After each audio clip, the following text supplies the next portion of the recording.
Sin más preámbulos, ya está en línea Luca Bonfante.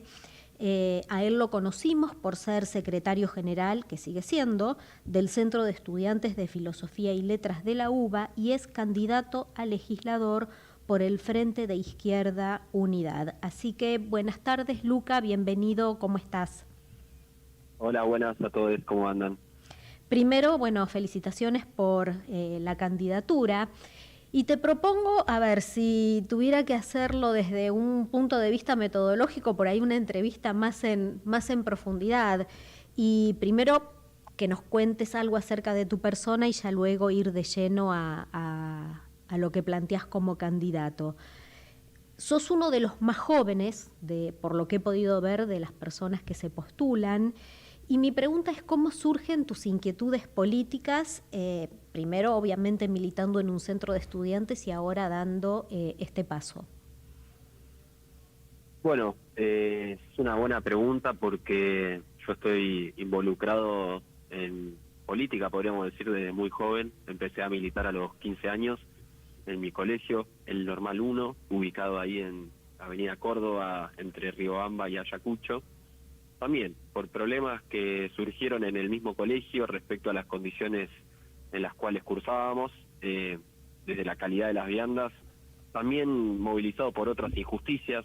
Yo creo que mi primer acercamiento a la militancia fue a partir desde ese lugar, ¿no? Donde había muchas cosas que me parecían injustas y concretamente en ese momento a las compañeras mujeres no las permitían ir con pollera al colegio y se organizó un pollerazo donde ¿En qué varones y año era mujeres fuimos eso, juntos. Lucas? Eso fue en el 2015, que coincidió con todo el surgimiento de Ni Una Menos, ¿no?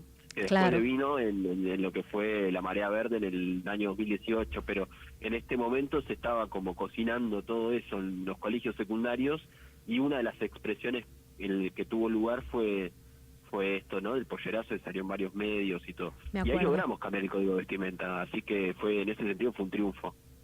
¿Y tu familia qué piensa?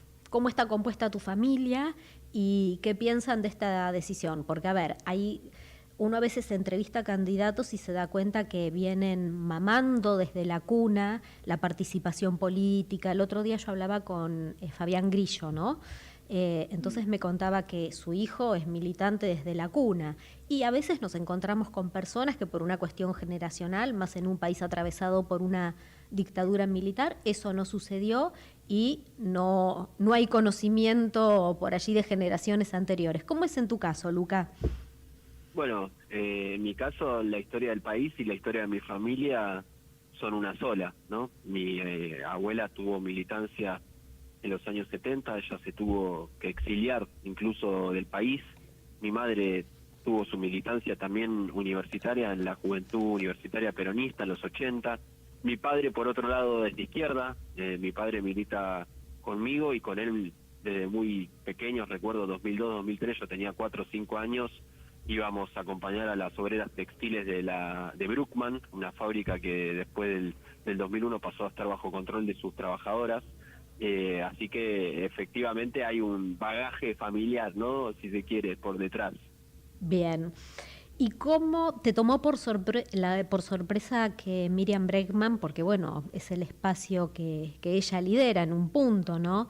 Te propusiera, ¿cómo fue ese camino? ¿Cómo, perdón, se cortó la última parte? Que te preguntaba cómo fue el tema de la propuesta, porque convengamos Ajá. que el frente tuyo, uno de las personas que tuvo gran participación es Miriam Bregman. Entonces, ¿cómo fue esa propuesta? ¿Te tomó por sorpresa? ¿Lo estabas esperando? ¿Cómo fue? Estamos en los momentos Bueno, previos. sí, un poco nosotros a la hora de definir candidaturas, bueno, creo que es una particularidad que tiene la izquierda, a diferencia quizás de otros espacios políticos donde la elección de las mismas suele ser más a dedo, ¿no? Estamos bastante acostumbrados a eso. Bueno, la izquierda son productos generalmente de un debate colectivo y de experiencias colectivas, ¿no? Como vos bien decías en la introducción, el año pasado un movimiento estudiantil muy importante en todo el país, donde se tomaron muchas facultades en defensa de la educación pública, y un poco la candidatura surge de ese proceso y esa experiencia colectiva en la cual, bueno, me toca encarnarla a mí, digamos, como candidato, pero que sin duda alguna es parte de una experiencia que me excede como individuo, ¿no? Desde ya, y creo que en un sentido es la representación de ese proceso, ¿no? Un poco la candidatura, o por lo menos yo lo pienso así, digamos, ¿no? Bien. Y ahora yendo más, ¿no? a lo que nos convoca, a tu perfil netamente como candidato. ¿Cómo ves la ciudad de Buenos Aires? Si bajar un extraterrestre y vos le tuvieras que contar cómo es esta ciudad, sobre todo no cómo es, sino cómo está hoy, ¿qué le dirías? Bueno, si viene un extraterrestre, en primer lugar le diría que esta es una ciudad muy bonita, que tiene una vida cultural muy importante, que tiene movimientos muy importantes, que tiene asambleas barriales, pero que lamentablemente toda esa potencialidad que tiene la ciudad hoy está lamentablemente contenida, lamentablemente encorsetada en los marcos de la desigualdad que prima en la ciudad, donde hay un par de grupos económicos que hacen de un negocio hasta las necesidades más básicas, como por ejemplo la vivienda, ¿no? A mí me parece sorprendente y nunca me dejó de llamar la atención la cantidad de departamentos y casas vacías que cada vez hay más, y yo cada vez veo más gente viviendo en la calle. Es decir, esa desigualdad que para mí no tiene ningún tipo de racionalidad, bueno, habla de un poco cómo está hoy organizada la ciudad en función de la ganancia de algunos pocos grupos económicos, ¿no? Se ve en el problema de la vivienda, pero después también se ve en cómo está el sistema de salud público, cómo está el sistema de educación público, y la verdad es que está todo bastante atado con alambres, y yo creo que muchas de estas potencialidades que hablaba al principio en la ciudad hoy están lamentablemente, bueno, contenidas por años y años de un modelo de ciudad donde prima los negociados para los grupos amigos y no prima justamente, ¿no?, esta otra visión más acorde a las necesidades sociales. Si uno piensa, ¿no? Bueno, en los distintos espacios políticos que este año pelean por sus lugares, por obtener lugares en la legislatura. Uno piensa en el macrismo, piensa en La Libertad Avanza, piensa en Horacio Rodríguez Larreta, que vuelve a postularse, y por otro lado a Santoro. Hay muchos más, pero bueno, lo vamos a ir mencionando uno por uno.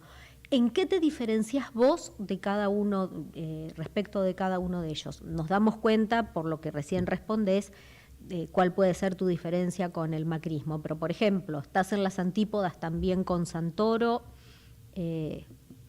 Pregunto.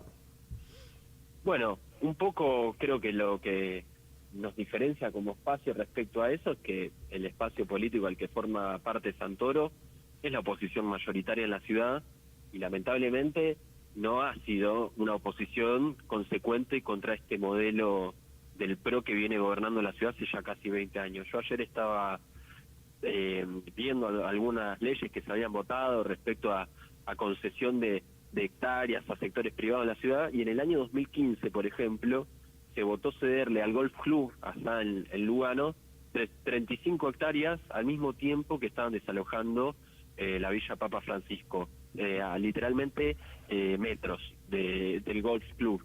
Y la concesión de esas 35 hectáreas al Golf Club, bueno, fue votada por el peronismo también. Entonces yo creo que una de las principales diferencias es que nosotros somos consecuentes a priori con lo que decimos, y no vamos a decir un día una cosa y al otro día hacer otra, ¿no? Y tampoco vamos a dudar ni vamos a ser tibios a la hora de denunciar cuando se dan este tipo de negociados, que la verdad es que la legislatura viene funcionando como una inmobiliaria hace mucho tiempo y poca gente sabe, ¿no?, realmente lo que se trata ahí adentro, y para mí hay que echar un poco de luz sobre eso y poner las bancas, en este caso legislativas, al servicio de un montón de peleas que están teniendo lugar en la ciudad. El problema de la vivienda desde ya es una, pero por ejemplo vamos al problema del subte, y también, digamos, nosotros desde la izquierda hemos presentado amparos contra los aumentos de boleto del subte, que siguen aumentando, dicho sea de paso, y la calidad sigue empeorando, porque hay hasta sarna en la línea B. Bueno, y lamentablemente a esas audiencias para evitar el aumento del subte tampoco forma parte del espacio político, ¿no?, que encabeza Santoro. Entonces yo creo que un poco la diferencia va desde ese lado, ¿no? Nosotros queremos construir una oposición que sea realmente consecuente en la legislatura. Entonces, bueno, en virtud de que, por lo que decís, uno infiere que la oposición le levanta la mano, digamos, al oficialismo, con lo cual sería una pseudo oposición. Yo trato de ir ordenando lo que vos vas diciendo. ¿Cuáles Tal cual. serían los temas? Porque, a ver, quien ha estado del otro lado, ¿no? Sabe que en estos momentos, cuando un político o es coacheado o tiene su grupo de asesores, siempre se le dice, a ver, todos los temas no vas a poder abarcar, pero generalmente tenés una serie de propuestas más acotadas.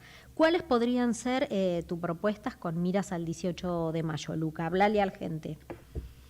Bueno, a priori si nos seguimos guiando, ¿no?, en esta línea temática respecto al problema de la vivienda, que yo creo que es una de las temáticas más urgentes que tiene la ciudad, yo creo que hay que tomar medidas que vayan en contra un poco de la especulación inmobiliaria. Medidas que se han tomado incluso en otros países como Alemania o incluso Uruguay, ¿no? Y ahí una de las propuestas que nosotros estamos haciendo es poner en pie una inmobiliaria social que esté compuesta por un cuerpo colegiado, es decir, por profesionales de arquitectura, ingenieros. Yo también agregaría antropólogos e historiadores para cuidar el patrimonio cultural edilicio que hay en la ciudad, que es un montón, y que de esa inmobiliaria social surjan propuestas para paliar el problema de la vivienda, como puede ser, por ejemplo, un impuesto a la vivienda ociosa, ¿no? Es decir, que los grupos económicos o personas que tengan más de 10 departamentos, por ejemplo, bueno, empiecen a recibir un impuesto por tener vacíos los departamentos durante determinada cantidad de tiempo, ¿no? Eso es una medida que se toma en muchos países y justamente va en el sentido de intentar paliar un poco la cantidad de negocios inmobiliarios que hay en la ciudad que hacen que se gentrifique aún más y le saca a muchas personas la posibilidad de tener una vivienda con lo difícil que es al alquilar hoy, ¿no? Eso sería una de las propuestas, por ejemplo. Luca, ¿y qué pensás, por ejemplo, cuando vemos anuncios como hizo en su momento el presidente Javier Milei respecto que los extranjeros no van a poder acceder a la salud gratuita, sí, en caso de una guardia, pero no a tratamientos y demás? ¿Qué postura tienen ustedes respecto de los temas de salud? Bueno, el año pasado, en el medio del conflicto universitario, nosotros vimos cómo una línea argumentativa del gobierno era contra los extranjeros, diciendo que había que cobrarle la universidad a los extranjeros, agarrándose de datos que no existen, porque en todo el país solamente el 4% de los estudiantes universitarios son extranjeros, es decir, es una cantidad mínima. Yo lo que creo es que el gobierno intenta buscar estos chivos expiatorios para avanzar en un modelo y un discurso privatizador de conjunto, porque el primer paso es decir, bueno, le cobramos a los extranjeros, ahora van instalando la idea, o esa es su intención, de querer privatizar todo el sistema público, todo el sistema educativo de conjunto. Como saben que no lo pueden hacer de golpe porque la mayor parte de la sociedad está en contra, bueno, buscan estos chivos expiatorios, además acompañados de un discurso ultra mega xenófobo, para intentar buscar justamente a alguien a quien echarle la culpa. Ahora, yo sí veo quiénes son los verdaderos extranjeros que le hacen daño en particular a la ciudad, y bueno, la verdad es que ahí tengo un montón de grupos inmobiliarios que revientan barrios completos para poner en pie edificios que van a terminar vacíos, ¿no? Entonces, en ese sentido me parece que es una demagogia de derecha total por parte del gobierno a la hora de plantear la discusión en esos términos. ¿Te gustaría ir a un debate, como decíamos hace un rato, con Santoro, Larreta, Adorni? Sí, a mí me encantaría, sobre todo porque siento que gran parte de la campaña electoral está girando en torno a temas muy alejados de la realidad, Por ¿no? Yo ejemplo. hace dos semanas estuve A Dos Voces, ¿no? Un programa de televisión Sí. ahí en TN, y me sorprendía, la verdad, el nivel de discusión que tenía la mayor parte de los candidatos, ¿no? Totalmente alejado de la realidad de las personas que habitan la ciudad. Entonces yo creo que un debate estaría bueno para eso, ¿no? Y para visibilizar propuestas que quizás no tienen la visibilidad de estas candidaturas de los partidos tradicionales, ¿no? Luca, te hago una pregunta. ¿Cuántos votos tienen que sacar para que entre un legislador? ¿Lo sabés? Bueno, nosotros para sacar un legislador necesitamos aproximadamente el 3%, La cabeza de la lista en la cual pertenezco es de Vanina Biasi, Sí. es decir, ella va primera, yo voy segundo, y para tener 2 legisladores, que sería renovar las bancas que tenemos, nosotros tenemos 3 bancas actualmente, se ponen en juego 2, bueno, para eso necesitamos aproximadamente 5,5-6% de los votos, y bueno, en el 2021 Miriam Bregman sacó el 8%, es decir, es un porcentaje alcanzable, pero bueno, la estamos peleando, ¿no? Bien, ¿cómo te ves? ¿Cómo se ven?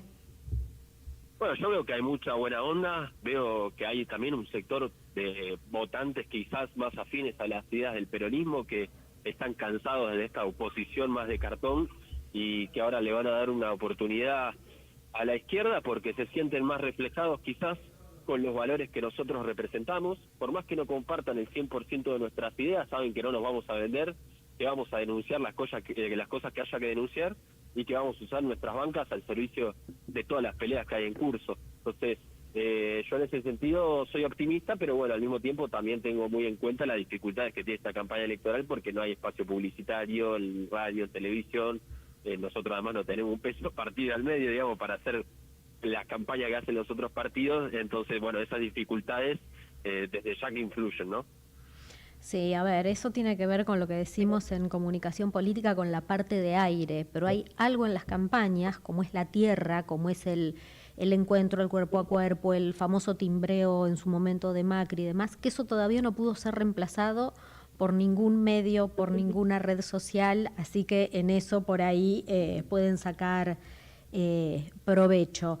Yo no sé si vos coincidís con lo que yo te voy a preguntar, pero generalmente en las legislativas, uno cuando va analizando distintas elecciones, ve que tal vez la gente se anima a decir, bueno, cambio radicalmente mi voto porque no se renueva un cargo ejecutivo. ¿Especulan con que eso pueda pasar en beneficio de ustedes, no?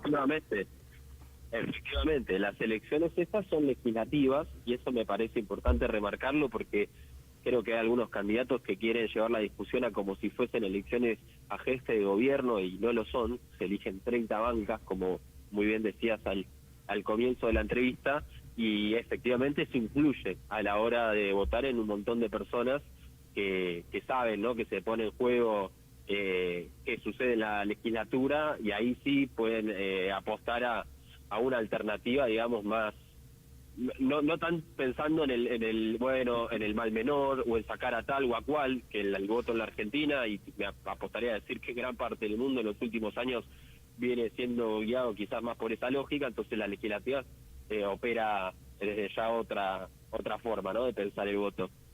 Bien, y ahora yendo para otro tema, porque si bien ya transcurrió un tiempo, y como a veces pasa con las noticias, que luego de ser noticia el tema se diluye, creo que merece recordarlo, merece ser recordado, y quiero conversarlo con vos porque, bueno, algo también ustedes tuvieron que ver con una intervención.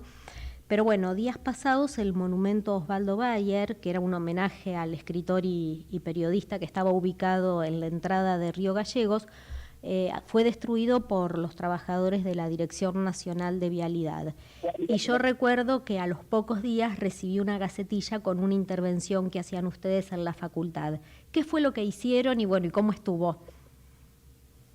Bueno, efectivamente han destruido la imagen de Osvaldo Bayer allá en la Patagonia de forma totalmente provocadora, ¿no?, buscando destruir simbólicamente lo que representa un historiador de la envergadura de Osvaldo Bayer, que justamente fue uno de los encargados de echar luz a esa Argentina que Milei tanto reivindica, ¿no? Milei dice que hace 100 años la Argentina era potencia, lo cual es una mentira total y absoluta. Pero bueno, Osvaldo Bayer, ¿no?, y el trabajo que ha hecho, impresionante, con obras como la Patagonia Rebelde, ha echado luz sobre esa época, ha echado luz sobre las condiciones en las que trabajaban los trabajadores y los trabajadores rurales también en la Argentina en ese momento.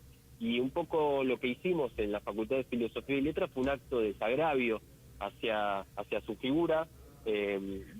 Pusimos una placa en la facultad que dice homenaje a un verdadero libertario, ¿no?, como le hubiese gustado que lo denominen a Osvaldo, y también en la fachada de la Facultad de Filosofía y Letras hemos colocado una silueta similar a la que el gobierno destruyó, así que en última instancia lo que ha provocado el gobierno es que la obra, ¿no?, y la figura de Bayer, bueno, vuelva a estar en boca de todos, así que yo en ese sentido le agradezco mucho al gobierno por volver a recordarnos a una figura de la talla de Osvaldo, ¿no? Bueno, Luca, gracias, te deseo buena suerte. Seguramente te estaremos entrevistando luego de las elecciones y bueno, éxitos. Bueno, muchas gracias a ustedes por el espacio y que tengan buena semana. Era Luca Bonfante, candidato a legislador por el Frente de Izquierda Unidad.